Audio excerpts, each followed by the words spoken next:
একদিন এক খরগোশ ও এক কচ্ছপের মধ্যে তর্ক শুরু হলো। খরগোশ বলল, আমি এত দ্রুত দৌড়াতে পারি যে তুমি আমার ধুলাও ধরতে পারবে না।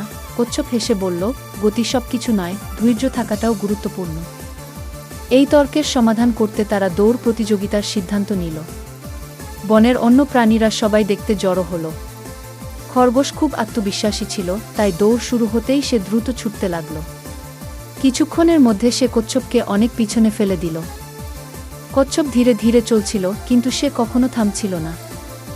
খরগোশ মনে করল, কচ্ছপ তো এখনো অনেক পেছনে, একটু বিশ্রাম নিলে ক্ষতি নেই কি। তাই সে একটা গাছের নিচে বসে আরাম করতে লাগলো এবং ধীরে ধীরে ঘুমিয়ে পড়ল। অন্যদিকে কচ্ছপ ধীরে ধীরে হলেও এক মুহূর্তের জন্য থামেনি।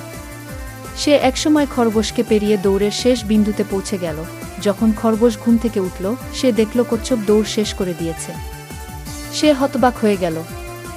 কচ্ছপ বলল, গতি থাকাই যথেষ্ট নয়, ধৈর্য ও নিষ্ঠা থাকলে জেতা সম্ভব।